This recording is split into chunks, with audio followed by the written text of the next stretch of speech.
A shooting in Osterville shocks residents. Barnstable police arrest 3 for the distribution of crack cocaine. Plus, a Barnstable village is looking to make Main Street a little safer. These stories and more on this episode of Barnstable Today. It's Tuesday, October 15th, 2013. I'm Sarah Mannel.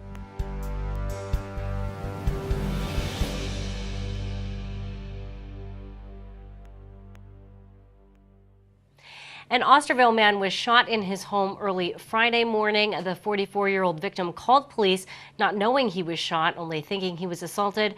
Barnstable Police Chief Paul McDonald says the incident was very unusual for the area. At 1:35 in the morning on Friday morning, we were dispatched to Osterville, 44 Avalon Circle, Osterville, regarding an assault. The original call came in as an individual who was assaulted by another male. When the officers got there, the victim met them outside. He was standing up. He was talking to them, but he was bleeding profusely from the back of the head. The officers immediately called for the rescue, sat him down, tried to take a statement from him. His statement was that he was there watching Thursday night football with a friend. No argument, no nothing, but for some unknown reason, he thought he was hit in the back of the head. When the officers went in the house, they found one live round of ammunition. They asked him, was there a firearm involved? And then the victim said he thought he was possibly hit in the back of the head with the firearm. He knew who the suspect was. He gave a good description of the suspect's vehicle. He lived in Sandwich. We notified all the surrounding towns. A Sandwich police officer spotted and recognized the individual traveling on Route 6A. At approximately about the same time, Cape Cod Hospital had called us and informed us that at the hospital, in doing a CAT scan, the victim was shot in the back of the head and the base of the skull, and the bullet was still lodged in his neck. So at that time, they committed a felony motor vehicle stop on the individual on Route 6A. They stopped him. He was in the car, the suspect. They arrested him, and they recovered the handgun, which was on the front seat of the vehicle. The suspect who was arrested was Buddy Wayne Bothwell, Bothwell, from North Shore Boulevard in Sandwich, Mass. And Chief McDonald says the victim was very lucky to have made it out of the shooting with non-life-threatening injuries. What we found, when we covered the weapon, it was a .380 semi-automatic pistol, but it had 9mm rounds in it, and those 9mm rounds usually will not be fired from the .380.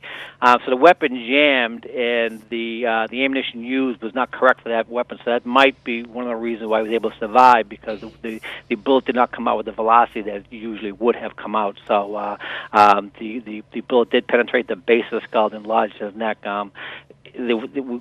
Doing a follow-up over the weekend, the bullet was taken out, was recovered, and he's expected to make a full recovery, which is amazing. As for why the incident took place, McDonald says they are still investigating, but they do know alcohol was involved. They both admit to having several drinks that particular night, so I'm sure alcohol was involved, but he still has no recollection of being shot. A twist to it is that Mr. Bothwell, the suspect, is now dating, or was dating, the victim's wife, who were going through a divorce, so we don't know if that's related to it, and detectives are still following that part up. Bothwell is currently being held without bail until a dangerousness hearing Friday. 2 major drug investigations lead to 3 arrests last week. Chief Paul McDonald says all arrests involved crack cocaine. The first one was an individual, Timothy Ellerby. He lives out of Boston, but he was coming down here on a weekly basis. He was dealing primarily in the village of Hyannis and the town of Yarmouth. This was a joint effort between the Barnstable PD narcotics detectives and YPD narcotics detectives. They set him up. They followed him up to Boston. They witnessed him purchase the narcotics. They then followed him back down to the Cape. They made the felony stop up on Route 6, and they recovered 28 grams of crack cocaine on him, and he was subsequently arrested. And the other major investigation is one down Newtown Road out in Cotulla, which is unusual. We usually have virtually no problems out in that particular area of town. 2 individuals, they've been selling drugs out of the house for a number of months. And again, the investigation went on for 3 or 4 months, finally able to wrap it up. We got the search warrant for both the house and the vehicle last Thursday morning, and both individuals were arrested. McDonald praised investigators, saying he was happy such a large quantity of crack cocaine was taken off the street. The town of Barnstable is being commended for some of its healthy initiatives, like encouraging walking. The Massachusetts Public Health Association presented the town with the Healthy by Design Award at the State House last week.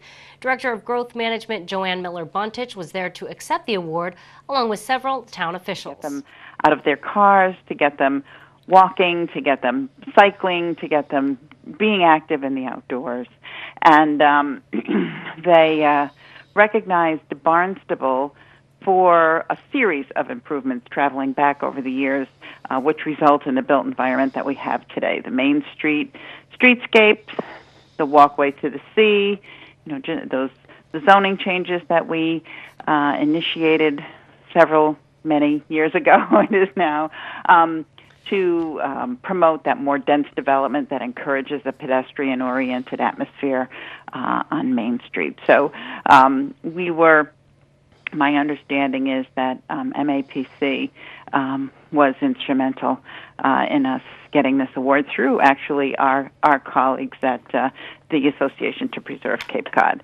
So it was very exciting. There was 11 other communities, and what's always wonderful is to see everybody's doing something. So in an aggregate, it's very good. And Council President Deb Dagwan was with us, and it was a fun day. Barnstable was one of 11 communities recognized. Barnstable Village is looking for ways to improve Main Street. Buntich says town officials are still working to develop ideas. Barnstable Village has a concentration of uses that are unique from the other villages. They have this heavy presence of government there. The county government is there, the imposing county courthouse, beautiful county courthouse building on that hill, and a lot of the commerce that had grown up over the years was in response to supporting those workers who come in and out every day, county workers.